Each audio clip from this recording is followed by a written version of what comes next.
মনে করবেন? 33.5 বছরের বয়স গেছে, ফেরত আসবে। 5-7 দিন পরে আমার শ্বশুর মশাই কলকাতায় ডেকে পাঠালেন, তুইও চলে আয়।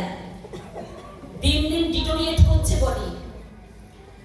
তাকে পিজিতে কিছুতেই ভালো দিকে নিয়ে আসতে পারছেন না ডাক্তাররা। তখন আমাকে বলেনি, আমিও চলে গেলাম কলকাতায়। টানা কলকাতায় থাকলাম, পিজিতে ওনার চিকিৎসা চলছে বলে। একটা রুমে 5খানা বেড আর 3খানা এসি। সেই রুমটার নাম হচ্ছে আইটিইউ। সেই রুমে অ্যাডমিট, 1 মাস অ্যাডমিট থাকার পরে ডাক্তার ছুটি দিল ঘরে যাওয়ার জন্য। কত আনন্দ হয়! ডাক্তার ছুটি দিচ্ছে, ঘরে নিয়ে যাচ্ছি পেশেন্টকে। কি বললো জানেন? ঘরে নিয়ে যান, বাড়ির লোকজনের সঙ্গে থাকবে, মুখের সামনে চোখের সামনে ছেলেকে দেখবে, ওনার বাঁচার শক্তি বাড়বে। এই কথা বলার পরে খুব আনন্দ হলো, তাই আমরা বাড়ি নিয়ে এলাম। বাড়িতে নিয়ে আসার পরে তাকে প্রচুর যেভাবে ডিরেকশন দেওয়া হয়েছিল সেভাবেই রাখা হলো। নাকে নলের মাধ্যমে, নল লাগানো ছিল, নলের মাধ্যমে খাবার দেওয়া, খাবার সমস্ত নার্সিং আমি করতাম। স্কুল বন্ধ, নাচে স্কুল বন্ধ, টোটালি বন্ধ। আমি বলেছিলাম আমার জীবনে আর কিছুই দরকার নেই, আমার ওকে সুস্থ করাটাই হচ্ছে আমার মেন কাজ। ওকে আর প্যারালাইসিস যেহেতু রাইট সাইড হয়ে গেছে, সেহেতু বাড়িতে ফিজিওথেরাপিস্ট আসছে, ফিজিওথেরাপিস্ট করছে। এবং ফিজিওথেরাপিস্ট বললো ডান পায়ের বুড়ো আঙুলে সাড়া আছে, খুব তাড়াতাড়ি রিকভার করে যাবে বলে মনে হচ্ছে। কত আনন্দের কথা, রিকভার করে যাবে।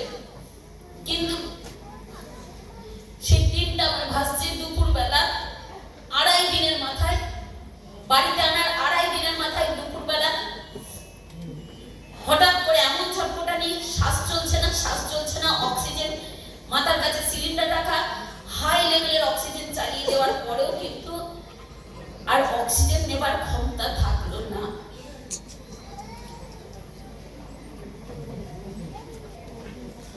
বাবা, মা, স্ত্রী, সন্তান, ভাই সবাই খিদে থেকেও আটকে রাখা গেল না, ফাঁক দিয়ে কিন্তু চলেই গেল।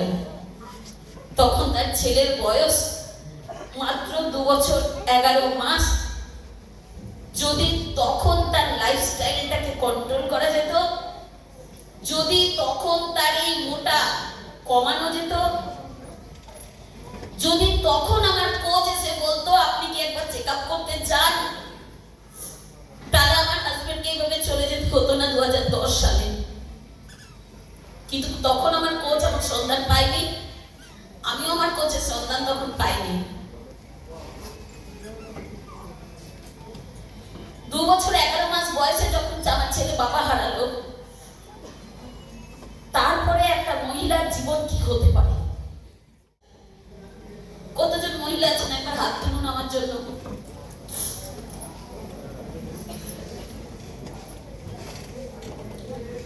প্রত্যেক মহিলা এই মুহূর্তে বসে ফিল করতে পারছেন যে একজন মেয়ের কি অবস্থা হতে পারে।